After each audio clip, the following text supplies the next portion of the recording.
mbokk yi ñu ngi leen di nuyu day amaat mbégte lool dikkaat yéen ci xibaaru météo yi tey ñaar fukki fan ci weeru novembre 2020 li ci gën a fës nag ci xibaaru météo yi mooy comme ni ñu ko waxee fan yi yëpp asamaan si dina leer bu baax parce que jant bi daanaka niir yi du bëri ci asamaan si tàngaayu guddi gi nag dina wàññeeku bu baax parce que dañu am ab peex tuuti guddi gi jëm ci fajar surtout ci digg réew mi ak côté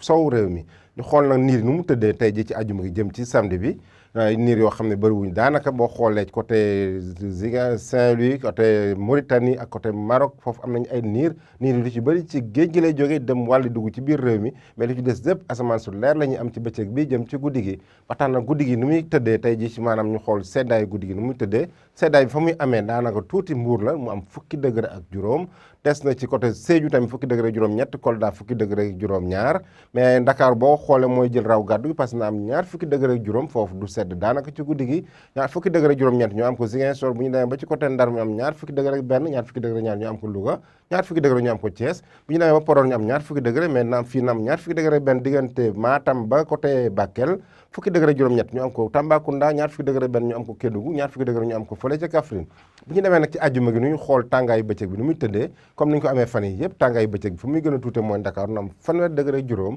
maanaam boo nag lu ñu saytoon démb ak tey daanaka ñoo xaw a méngoo ci Ndakaaru maanaam tàngaay bi soppeeku bu baax mooy bu ñu xoolee diggante Thiès ak Louga foofu diggante Thiès Pire Tivaouane ba Louga foofu tàngaay bi dina dem ci fanweer degré ak juróom-ñett fële ca Thiès dem ba ñeent fukki degré ci Louga donc lu ñuy gën a jege Louga muy gën a tàng loolu la xoolee tamit Diourbel dina am ñeent fukki degré foofu tam dina tàng mais tàngaay bi dina jël raw gàddu ci diggante Kaolack Kaffrine ba côté Tambacounda na am ñeent fukki degré ak benn foofu na tàng tuuti bu ñu demee ci bët gànnaar bi tamit Ziguinchor na am ñeent fukki degré foofu tamit tàngaay bi na fa taxaw bu baax bu ñu demee Sédhiou mu am fanweer degré juróom-ñett fanweer degré juróom-ñaar ñu am ko Kolda ñeent fukki degré tamit ñu am ko Kédougou foofu tamit nañu fa am tàngaay donc mbokk yi comme ni ñu koy defee fii tey ji ci àjjuma gi ñu def ab taxaw seetlu xool tuuti taw yi nu mu tëddee maanaam taw yi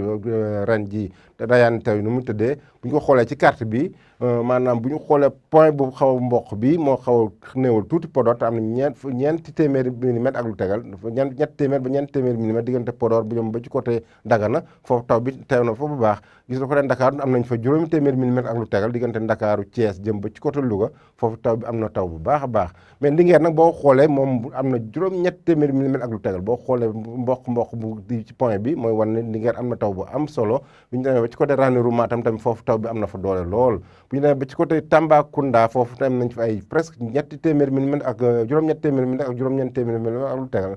junni milimètre nag am nañ ko ren ji boo xoolee diggante côté Nioro côté Tambacounda jëm côté Kédougou na am junni milimètre ak lu tegal mooy côté verte bi mais bleu bi nag mooy mandarga maanaam taw bi fa mu gën a ëppee doole bu ñu demee ba côté Vélingara côté Marsassoum ba côté Sédhiou foofu am nañu junni milimètre ak juróom benn téeméer ak lu tegal foofu taw bi am na fa doole loolu mais nag côté sud bi maanaam bët saalum réew mi foofu na am nañ ren ñaari junni milimètre fu bleu fii yëpp ngeen gis mooy fi nga xam ne taw bi am na fa doole lu am na ñaari junni milimètre ak lu tegal diggante Cabrousse Cap Skirring Ziguinchor côté département Bignona foofu taw bi amoon na fa doole lool donc loolu day dëggal bu baax rek maanaam taw bi ren dayaanu taw bi am na doole lool taw bi dañ ko amee bu ñu ko saytoo ci ay maam donc ba nañ ko am depuis 1960 amuñu taw yu day nii donc loolu mooy dëggal encore une fois prévision bi nga xam ne defoon nañ ko ci mois d'avril bi mbokk yi loolu la ñu amoon di leen ko jox leen dox di daje ba suba ak jàmm wasalaam